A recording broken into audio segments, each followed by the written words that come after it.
topics and opinions expressed on the following show are solely those of the hosts and their guests and not those of W4WN Radio, its employees, or affiliates. We make no recommendations or endorsements for radio show programs, services, or products mentioned on air or on our web. No liability, explicit or implied, shall be extended to W4WN Radio, its employees, or affiliates. Any questions or comments should be directed to those show hosts. Thank you for choosing W4WN Radio.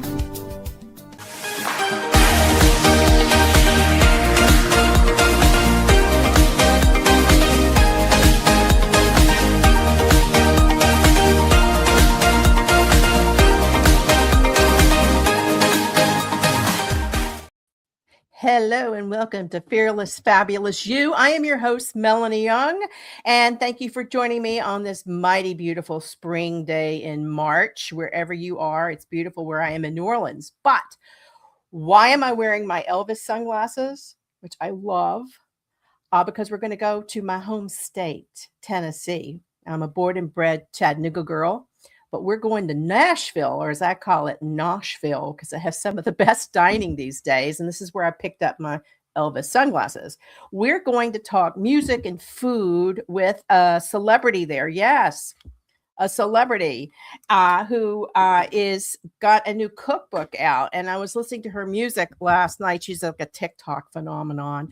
And I just got in the mood for Tennessee so much. I said to my husband, David, we need to do a road trip. It's time. We're talking about country rock artist Hannah Dasher.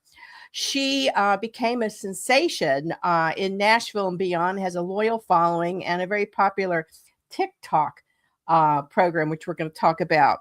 Her cookbook, which is also tied to TikTok, is Stand By Your Pan. That's right, Stand By Your Pan. It's her brand new cookbook with some really fun comfort food recipes from the South. We're going to have a little toss-up about squash pudding, for example. So you may or may not have heard Hannah's lyrics. I was listening to them last night when I was making the almond torte from the Stand By Your Pan cookbook, because I do test the recipes. And I was listening to one of my favorite songs, Cryin All the Way to the Bank. I hope we all get to do that sometime. And I hope Hannah's doing it with her music. And the other is The Other Damn Half. She's got a new EP out. I had to look up EP, extended play, release called Scattered, Smothered, and Covered, March 27, 2026 release. Stand By Your Pan, her online cooking series, has legions of followers. Makes me wonder why I'm not doing that, but I'm not, because I do this show instead. But thanks to people like Hannah, I have the cookbook, and you can too, because it's just out. And it has 100 easy, affordable recipes with a dash of Dasher's secret sass and kitchen confidence. So Hannah Dasher, welcome to Fearless, Fabulous You. Thank you, Queen. Take a breath. Goodness, I've never heard of squash pudding. That's interesting. You mean squash casserole? We call it squash pudding in Chattanooga, and some people call it squash pie. And I can't force feed it on my husband. I've tried I grew up with it. Minnie and Bertie, the help, made it. Mom, grandmother made it. I have my recipe. Your recipe and my recipe are completely different. And I still can't get my husband, David the Yankee, to eat it. Oh, heavens. Well, pudding, that must be like, it makes me think of like corn pudding, which is kind of a Yankee thing. Squash casserole. Heavens. A lot of folks just keep it simple. It's my ultimate comfort food, Hannah. I got to tell you, every time I go home, there was a squash, we call the casserole, some people pie, waiting for me, sometimes two of them. Squash pie. One just for me and one for everybody else. Yeah, and then when I served it to my mother, when she came to New York, she said, oh, there's just too many onions in this recipe. Oh, never too many. But anyhow, well, thank you for having me. And yeah, I'm tickled with talking to another Tennessee girl. Although I hail from Georgia, I claim Tennessee too. I know. So let's talk about your background. Where'd you grow up? Who are your people? That's a Southern thing. Right. I'm from Savannah, Georgia, and 7 or 8 generations deep. My people established the colony. And anyway, so some of those old recipes are going to be in this cookbook, Stand By Your Pan. And anyhow, but I moved to Nashville when I graduated, and excuse me, and go dogs. And I sold Mercury outboard and motors and tracker boats at Bass Pro Shops against my wishes, obviously. But you know what? I was paying my own way. I slept on a mattress on the floor in an attic, and I didn't have a kitchen. I ate 2 sandwiches a day, and I got fired for writing songs on the job, and Brad Paisley wound up picking up one of those songs. And anyway, I was in a major publishing deal by that time, and then a big record deal at RCA. And the last few years, I've been doing this independently, and that's when we've really seen a huge, kind of a boom in my following, and touring and all the good things. So it's crazy how God works. And now we've got a cookbook. Well, not having money puts fire in the belly. I've been there. I haven't slept on a mattress, but we sold everything to get out of debt and lived on the road for almost 2 years. We were houseless, but by choice. And it was very glamorous because we stayed in other people's second homes during the pandemic. But you do what you do to get by and get ahead. And it's really hard in the music business. I know that a lot of people play for tips. And so if you go to Nashville, everybody, tip generously. Right. I never did that circuit. So, but yeah, a lot of folks like to go downtown. I was the struggling songwriter, if you will. So I had a house cleaning on the side. I'd leave my rights with my heroes, or the artists that like Lanny Wilson or Ian Munzik or Ashley McBride or whatever. And then they'd go off to their, on tour, and I would go scrub people's toilets with the same publishing deal they had. But I didn't have that kind of help. So, but I did that. I cleaned houses on the side so that I could afford to pay my band on the weekends, because, it's a pay to play thing until you can afford to be the headliner. You got to pay your dues, and it creates some amazing blues. Yeah. I'm Dolly all the way. Love Dolly and Little Big Town. I'm a Little Big Town girl. Oh, you are? Yes, I am. I love that band. I would be a groupie to go travel Little Big Town. Lainey Wilson only came to me because I live now in Louisiana. So I grew up as a Southern rock. I mean, Leonard Skinner. Oh my God. All my brothers, when we did our Southern road trip, we were like, oh, the plane went down here. We'll take a picture. We were doing all the Southern rock tour and ended up in Tuscumbia, Alabama, at the Music Hall of Fame. And God, Nashville has the best country music hall of fame. Yeah. So big fan. Alabama does have a great music hall of fame. I've been there twice. I love it. But I've been dying to go on like a blues tour where I start in Memphis. I call in a favor. We go upstairs at Graceland with that favor. And then we kind of just trickle down the state of Mississippi, and then land, the final place would be where the crash site was, the Skinner crash site. I'm a big Leonard Skinner fan, and, I've been on the road with him as well. And I would just love to have a piece of that airplane because, as you know, from the book, I collect just pieces of country music and rock and roll history, and we show some pictures of that in the book as well. But I'd love to add that to my collection. Well, you better be hitting up some yard sales and estate sales because they're all there. In fact, my mother's would have been a bonanza for you. They kept the Elvis tribute pull-out section to Elvis when he'd passed. I still have it. I mean, it's fun to collect things like that, and it's a really great time. I'm curious, was music always in your, we'll talk about Cookie, but was music always in your blood? Were you writing songs as a kid, or did it come to you later? I could sing before I could talk. I didn't really start writing songs until college. It was my parents divorced, and it became a new outlet for me just to release some emotions and just to put that on a page.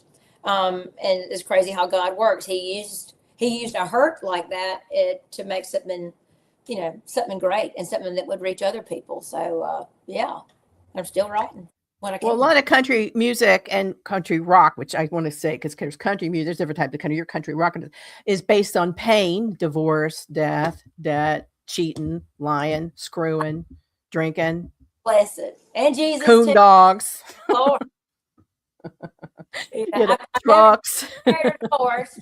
But yeah, I do have fun writing songs like Cryin All the Way to the Bank. I'm tickled you were, listening to that. But I'm really excited about this new EP.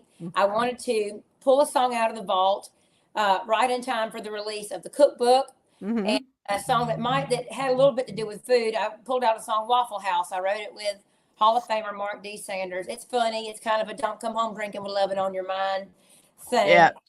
So we just released that along with the cookbook, and I wanted to pay homage to some of my heroes, like Tammy Wynette, Hank Jr. I love her. Yes, but like fans have been asking me for years, record Stand By Your Man, record Stand By Your Man, please, please. And I thought, well, if I'm going to do it, then it's kind of the gimme. I'm going to do it my way. So this Friday, on the 27th, the Scattered, Smothered, and Covered EP, I call them half records, but the little record drops. So there's a handful of songs, including Waffle House, Stand By Your Man, and a few others for folks to enjoy. And it's fresh. It's a fresh new sound. There's no auto-tune, no AI, no tracks. It's just raw musicianship and a good old one pass vocal.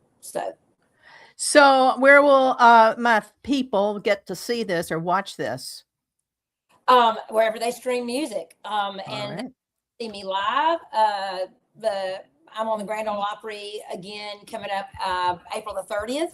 Love. And I'm going to do a book signing there during intermission. So we're going to try to get through as many books as we can. I'm going to try to sign. And if I can snap a picture with you, we'll do that too. But right now the book is available wherever they buy books. You can get it in Walmart, at Walmart stores, online.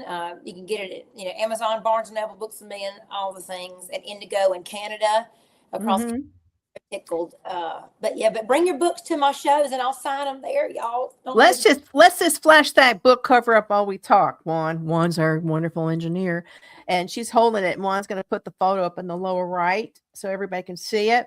Let's just move it a little bit away from her face and shoulder so we can say, or you can put it in front of my face and shoulder if possible. But anyway, so Japan, we know kind of where that came from. You created your series during COVID. Many people did because they couldn't get traveling. So you got cooking. Perfect. Thank you. Talk to me about how that all got started and when did you realize you suddenly had this huge fan base on food? Well, the tours were shut down. We couldn't tour, and all of my girlfriends, I was in my, late 20s, early 30s, what was it, 4 years ago? So yeah, but girls my age don't cook. And we're spending ridiculous amounts of money on groceries. And I thought, my Lord, let me teach y'all how to cook. Good heavens. And so the mission of this book originally was, to teach Briley how to cook like Brenda. Because I think if you can, read directions, navigate a map, then you can read a recipe. And I like the pedal steel guitar. I didn't want to see some of these old classics die. And so traveling as a touring musician and a foodie, I realize all soul food's not created equal. And where I come from, Melanie, what we do down there in the Low Country is very special. And you got your own thing in New Orleans, but in the Low Country, it's like where the Austrian and European cooking skills met the African descendants of the Geechee Gullah people, who are known for wearing bright colors. They really, they paint their homes bright colors. They really, really pour that into their food as well. Lots of big, bold flavors. And so, in my opinion, these are the best versions of the classics of the greens with ham hocks, the black-eyed peas, that you're going to find and that are going to be easy to follow as well. So that's kind of. I love Low Country cooking. Sometimes I like it better than Cajun Creole, which sometimes burns my belly. But that one of my things is collard greens. So we were in. I did a Nashville to Asheville, and then Chattanooga to Charleston, Savannah. I do road trips around different holidays, and collard greens were everywhere.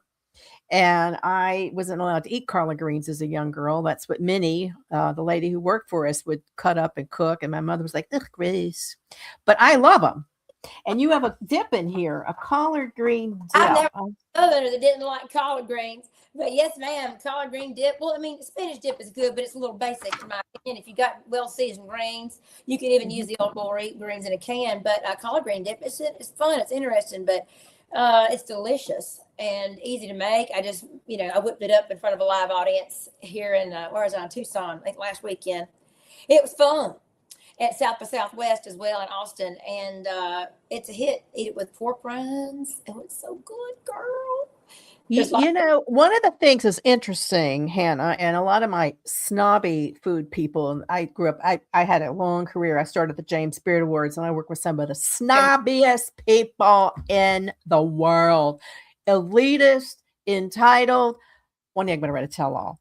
But I you use cake mix and cans, and you're totally cool with it, which is fine. A lot of people do, including my own mother, late mother. Well, But some of my food, people like, she's too drained. So your collard green dip actually calls for a can of collard greens. And let me say, collard greens are not easy to handle. Correct. If they don't have any made, like I would make collard dip with my leftover collard greens that I'll happen to freeze, or that I didn't use from New Year's Day. You can strain those and make it right. But I don't expect you to go to the trouble to fix ham hocks and to go wash, cut the greens. It takes 2 or 3 or 4 hours to do that. Obviously, we're rock star shit to do, right? So use a can. I'm a country singer, not a cook.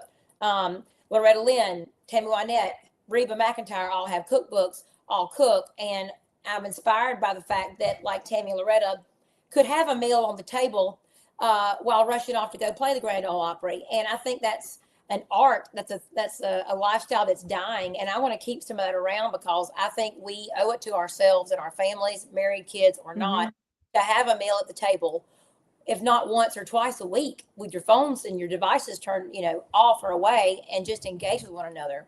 Because that's where I learned to say the blessing. I learned to pray at the table. I learned to feel that. Nice. My parents in conversation. I learned to engage with adults at the table. I learned to appreciate the hands that prepared the meal, and to respect my family in that way, who was putting the roof over my head, and the food in my belly. I completely agree. And I got into the habit living in New York of just going out all the time.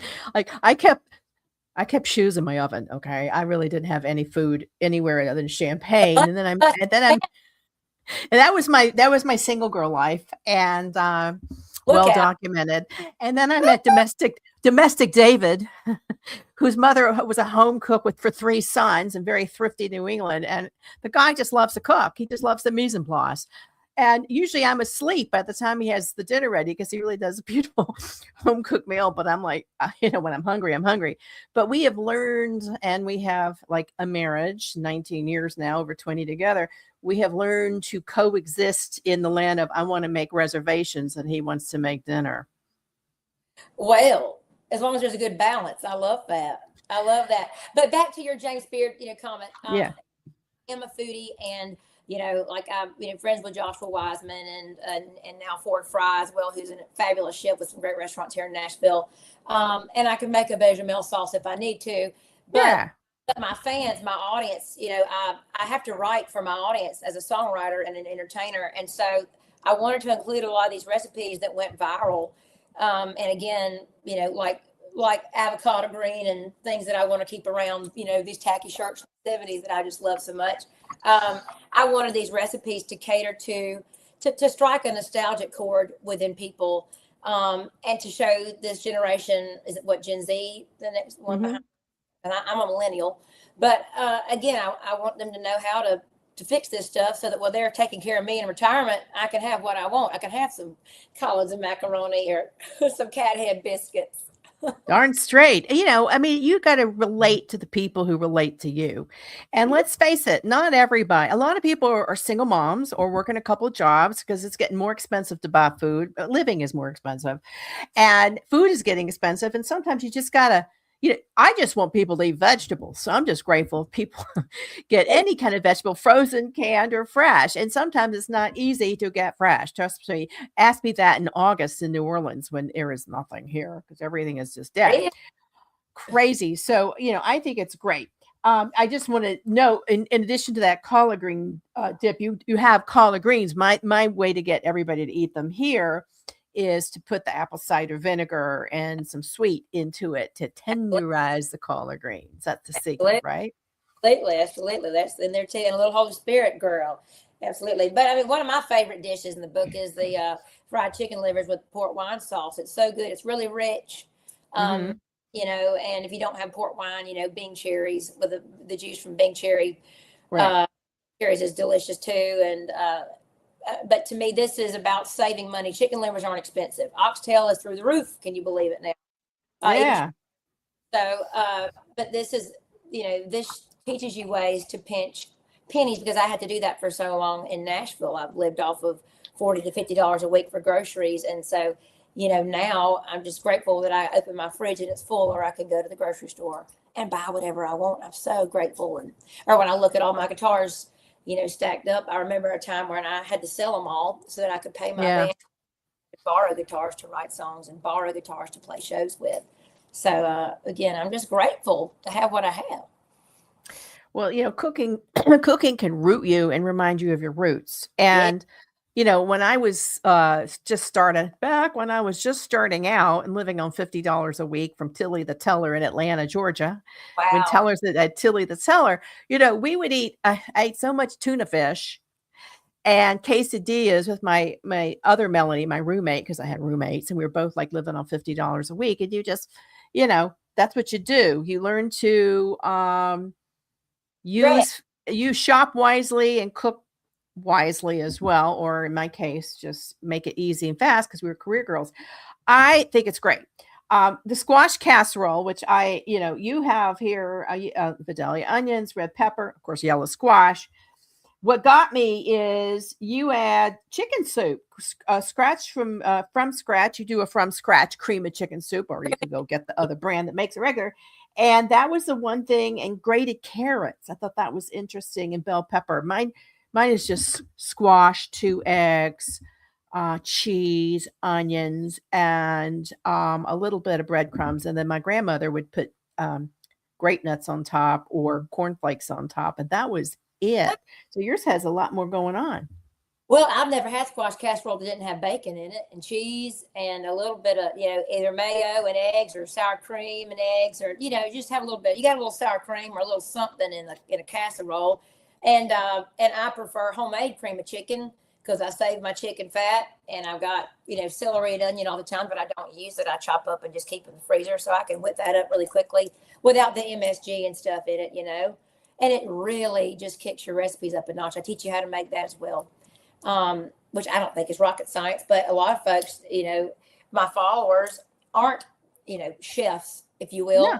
Yeah. And so it's really, it's helping them win little food competitions at their county fairs and all that, or hurt people's feelings at family get-togethers. I don't know.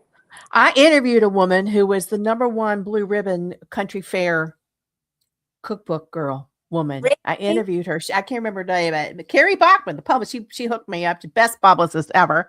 And she was a delight because cooking at county fairs is a big deal. It's a big cooking competition. What Grand Champion, Georgia State Fair, Grand Champion ice cream. Boy, how was I? 13, 2 years ago. That's fun. I don't like competitive cooking. I don't like competitive singing. If I had $1 for every time America's Got Talent or The Voice has reached out to me, you know what I mean? I could buy a new wig, but I do it for love and for fun, and the music and obviously the cooking. I'm a country singer before I'm a cook, but I'm so glad that people resonated with, my nostalgic kitchen and my nostalgic clothes and with me. And it's helped bring non-country music fans into the Hannah Dasher world. And I'm just tickled.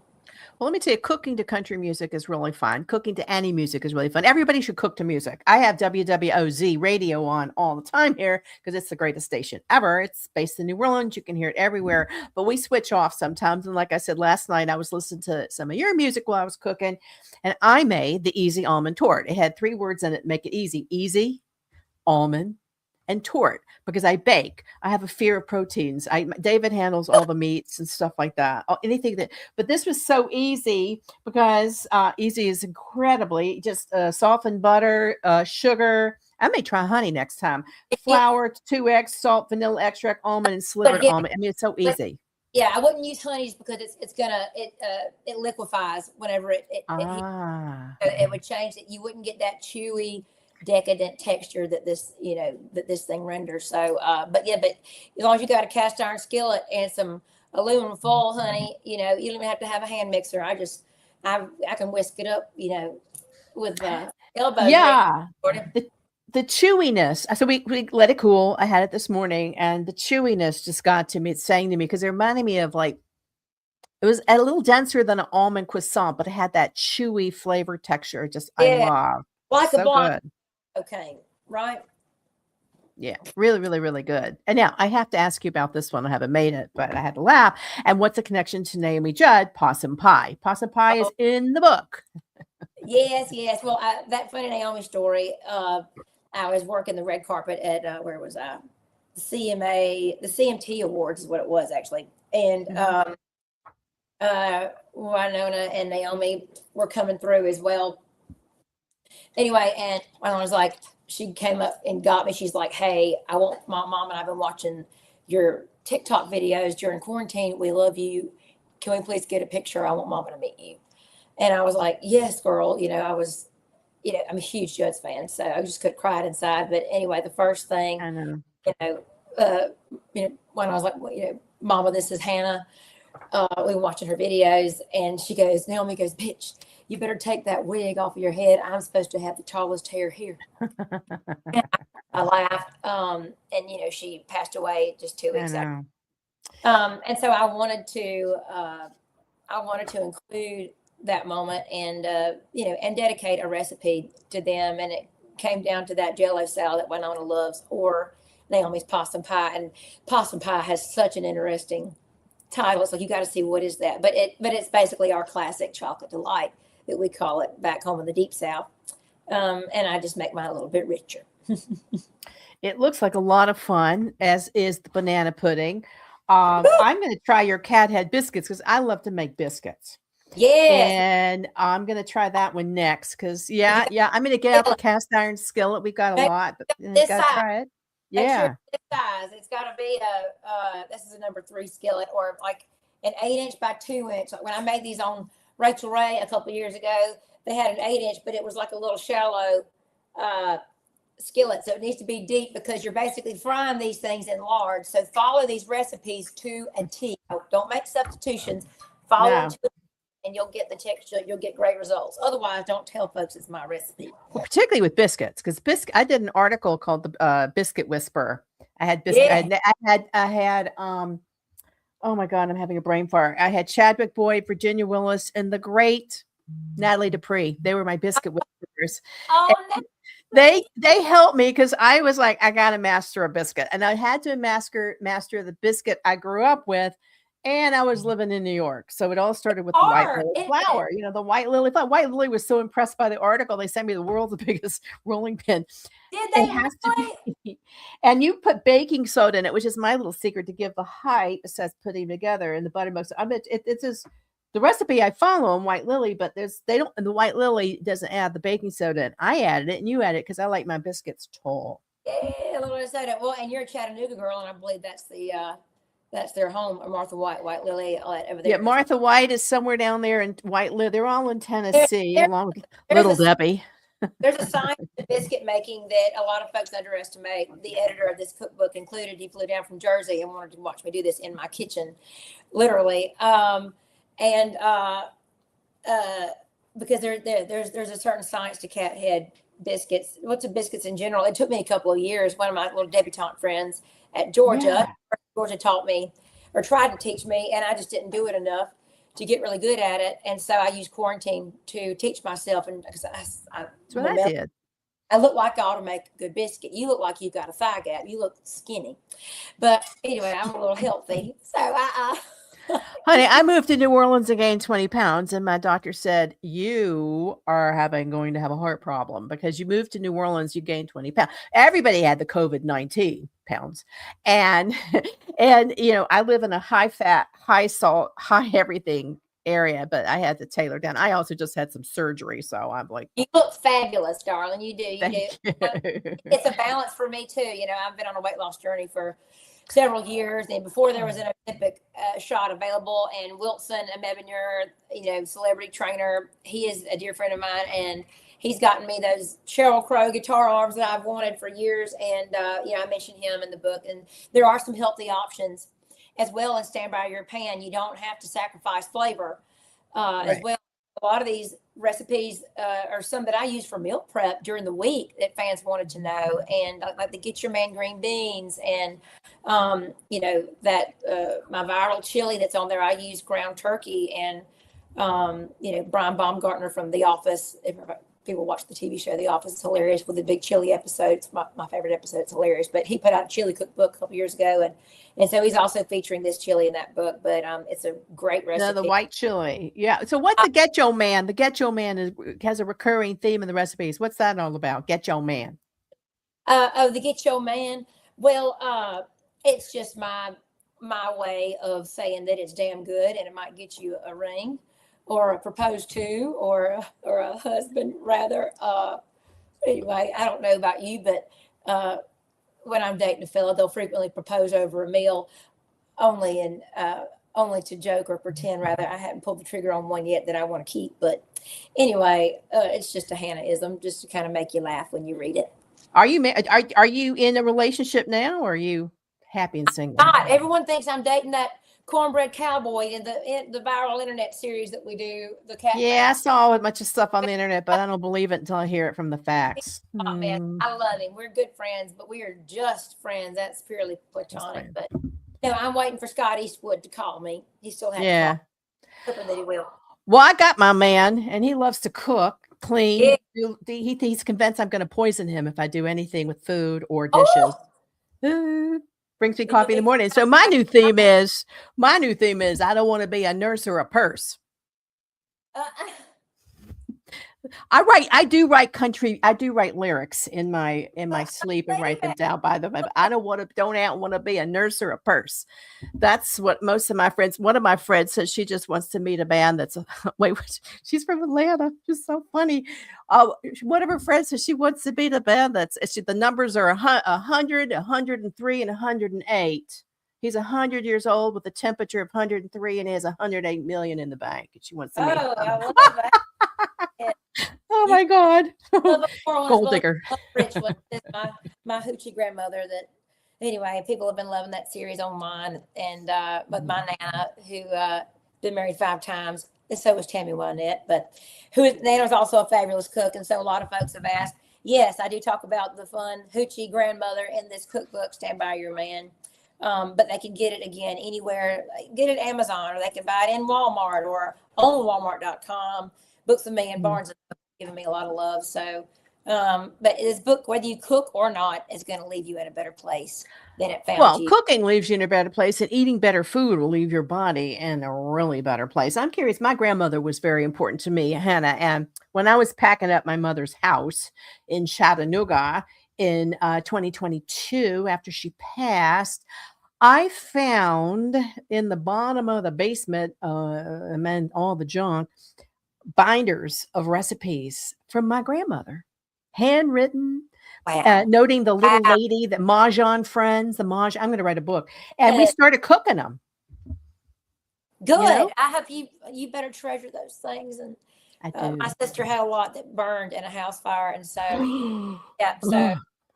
so anytime that anybody can, I love a lot of these food snobs editors make fun of these church cookbooks, but if they really had the food out of them, and they knew about some of these secrets these old ladies took with them to their grave, they wouldn't underestimate the art of Southern cuisine and soul food. And so I share some of these secrets in this book.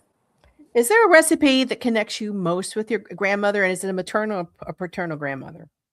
The butter beans and dumplings for sure. Butter beans and dumplings. Yum. Yes, connected with my Nana. Or the chicken pie. That one's 7 or 8 generations. Connects me with my other grandmother as well. So, and my kitchen connects me with my grandmother's. It's decorated with belongings from their kitchens, and it takes me back in a rat race of a world. I like to step into my little honky tonk Graceland. It's like Mayberry. I love that. I've never been to Graceland, but I've been to Memphis a lot. God knows I've been to Nashville. I love Tennessee. The only reason we moved is that I was sad, and New Orleans made me happy. I lost my mom. I lost my dad. There was nobody left. My mom died. Nobody brought us casseroles. That was the killer right there. Like when my dad died, there was 10 casseroles at the door, right? No food train. My mother died right before Christmas. We had the Feast of 7 Fishes at Red Lobster lunch, and no one bought us anything except for the yard man, Wilma. Her dad was the yard man. She brought us a cake. That's the beauty. Is that, well, that's so sad. That's something I that know. I took for granted, I think, growing up, and we talk about here and Stand By Your Man is how food is a ministry. That's a section of this book, and it takes no Mhm. time. Like when you're making that chicken pie we just talked about, it makes two big pies, so it takes no extra time. It's just literally, if you're going to put one in the freezer, and if you're having surgery or someone dies, literally you just pop it in the oven. Literally, as if you were to go to the store and buy a chicken pot pie, you're just Yeah. getting a homemade one out of your freezer that's already been made, saving that money and that time, and then you're showing up to someone's door and making their week. It It's no yeah, time. so true. Showing up when somebody's moving or God knows has gone through Having surgery. a Like I food just had holiday, everything. Yeah. yeah, or their cat dies. If you Yeah. must, cats, you know, Yeah. there's that. So, but I encourage everybody, to get this thing. And if you don't have a church home, finding a little church. These mega churches are cool, but finding a little country church that's got families in it, like where you can put on an apron, not just a bib, but where you can serve as well. It does so much for your community and your, Hmm.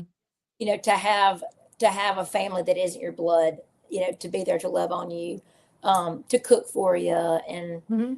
just to have around you. I'm so blessed to have, my little friends around me like that. So That's good because I think that was community really makes where you live matter. And if you can't find your community or your community has left you, maybe it's time to move on to a new one. We love New it's Orleans. We have a community here. It's like awesome. awesome. Yeah, I mean, I Everybody still love Tennessee, and it was up there with Charleston as to where to move, but we're here for now until we get blown away by a hurricane. Then we'll move back to Tennessee for a while, and life goes on. But I could visit Nashville over and over. There's a group there called La Dame d'Escoffier. Ooh, Great chapter. Need to hook you up since you have a book. I'll do that. I'm a member here. I'm a member everywhere because I've been part of it since practically the inception. It started 50 years ago, which is it means like CAR but culinary? Is it's that what? women of fine food and beverage. So you will find some of those people, but it's a lot of the chefs, and whatnot, but a lot of cookbook authors. And, I got to tell you, I've been food shamed during COVID, I joined some of those, I'm making bread, I'm making there were like these food groups. And I was so proud that I was actually cooking because I don't. And I showed a photo of my whatever. And some food snob was like, that's the worst looking picture of whatever I was made. And I just was like, that's it. I unjoined everybody. I was like, don't food shame me. I'm just cooking. Oh, poor thing. Yeah. Well, It's not about what it looks like. It's about how it tastes, unless you're entering some contest. And like, I'm not big on contests when it comes to eating. I don't like eating contests. I don't like cooking contests. I just want you to eat and enjoy it. You don't need to get indigestion worrying about if it's going to get accepted or approved, right? yeah, that's right. That's right. That's right. Well, if you follow the instructions here and stand by your pan, you're going to get pretty results. And your second time around will probably be even better than your first. And Yeah. I want you to feel confident in what you're putting out there on the table, and when people are putting it in their bellies. But I am so tickled that you made time for me on this show, Melanie. You are an absolute doll and a just ball of fire. And I can imagine everybody that meets you keeps you. Thank you. I appreciate that. I'm a kept woman now. Somehow I've lasted with David, and I'm not easy. I am not easy. But you got to find that man who'll stand by you. And he stands by his pan. I think the book is a lot of fun. Again, stand by your pan. It's hannah-dasher.com, right? Yep, they can or to find me on socials. I'm on Facebook. It's one of my most popular channels right now is Facebook. So at Me Hannah too. Dasher, HANNAHDASHER. Yes, TikTok is at Hannah Damn Dasher. Instagram Hannah Dasher. YouTube Hannah Dasher. We're growing the YouTube right now, but yeah. Or they can find my tour schedule as well, hannah-dasher.com. Well, if you get down to New Orleans, give me a jingle. Love to see you. And we'll go to a fun restaurant and we'll let Super Dave pay for that. Yeah, we're all about music down here. I mean, we have music on all day. Jazz Fest coming up, French Quarter Festival, free. Jazz Free. Kelly, I had Rolling Stones like last year, year before, right? Yeah, I mean, it's great. I mean, we listen. Music is just part of our music, and eating and wine, of course, are part of our life, and travel. So, and if I get up to your way, you never know when I'm coming to Tennessee. I haven't been there since I left, but you never know. But a lot of fun. Thank you for making time with me. You can follow me and we'll connect at Melanie Fabulous. And then my other very intense wine focused show and fine dining show, The Connected Table. But it's been great. I love what you're doing, and keep up the good work and your dasher of sass and the wonderful style that you have for what you do, and keep cooking and keep playing great music and writing good songs. You're an angel. Come see me on the road. We'd love to have you anytime, Melanie. My pleasure. Stand by your Absolutely. plane. All right. You've been listening to Fearless, Fabulous You and watching. You can see this again on Melanie Young at YouTube and listen on 65 podcast channels. And as always, you have the life to live.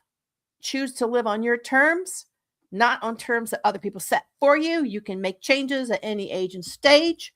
Get your creative juices going in the kitchen or wherever you want it to be. And always stay fearless and fabulous. Thank you.